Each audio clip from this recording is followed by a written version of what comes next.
Koalicionet ato që ishte... Koalicionet parazgjedhore. Jo, janë parazgjedhore. Multikandidat. Nuk ka koalicione ku partit kanë të gjithë lista më vete. Kanë lista më vete. A ishte sistem dushku. A ishte sistemi pa drejt. Atëherë, unë personalisht jam për sistem totalisht majoritar, do t'ishte më i drejt, ose në rastin majoritar ose proporcional kombëtar, është i sistem i drejt, gjithse cili përfaqësohet. Ky s'është momenti për të diskutuar. Por ja vlen pak të drejtësia. Ja zonë për të nxitur energji politike që Parlamenti i ardhshëm ta ndrojë sistemin. Më bëri përshtypje një gjë që tha zoti Koçi që drejtësia e re ka ndryshuar, po se nuk i mbron ata që kanë probleme me drejtësinë. Pra nuk është e njëjta gjë. Në kohë ju e keni pikë të fortë kundërshtimin dhe kritikën e nivelit korrupsioni që ka zoti Rama me njerëzit e tij, një pjesë që janë arrestuar. Ne e kemi vënd dukje korrupsioni e qeverisjes që ka herë, në gjithë 12 vjetët, filluam me kanabizimin e vendit dhe e pam ku përfundoi Sami Tahiri.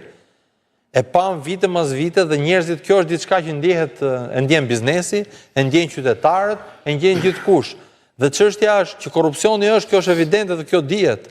Dhe sot, ajo që po ndodh, patjetër që po ndodh, dhe prandaj ne mbështesim tërësisht SPAK-un dhe drejtsinë e re, është që po i vjen fundi pandëshkueshmërisë dhe ky korrupsion po vihet ndukje, ky korrupsion po shkon drejt dënimit dhe kjo duhet të jetë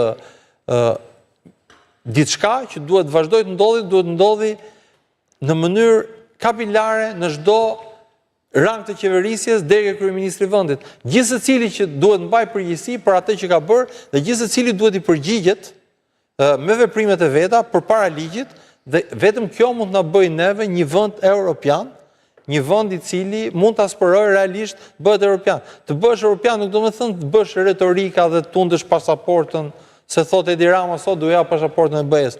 Nuk bëhet pasaporta e BE-s duke nejur në vend numëro dhe duke numëro. Bëhet pikërisht duke reformuar thellë qeverisjen, duke zhdukur, shfarrosur korrupsionin.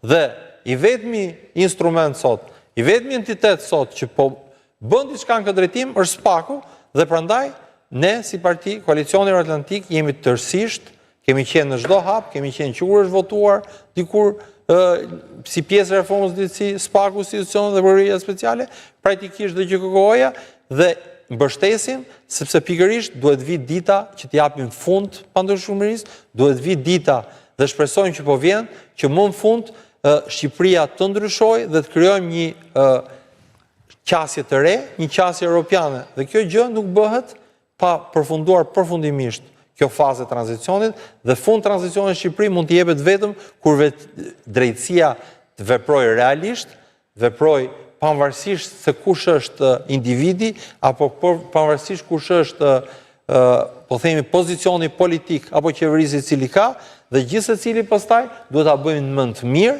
momentin që jepet pushtet, momentin që kanë dorë të veprojë për jetën e qytetarëve, nga i pari deri i fundit që do jenë përgjegjës për veprimet e tyre, sepse pikërisht një klimë e gjatë e pandëshkueshmërisë, një klimë e gjatë e këtyre njerëzve që e quanin veten zotër, na solli në këtë që shumë prej tyre kanë gabuar dhe kjo qeverisje është me fakte tashmë që ku i ka Edi Rama shokët. Edi Rama shokët i ka pikërisht ke 313 dhe prandaj bëhet virale thënia 77-313, se 77-313 e dëgjoj sot në Elbasan, e dëgjoj kudo që iki dhe njerëzit çfarë kanë shqetësim kryesor? E di çfarë kanë shqetësim kryesor? Varfërinë, po jo, është reale. Është reale, jo, është çështja është e di çfarë kanë shqetësim të them diçka, se kur flasim për gjëra virale, ja ty jam një shembull konkret virale.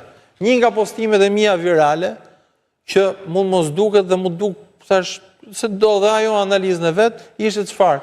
Unë bëra diçka për këto qytetet e zbrasta.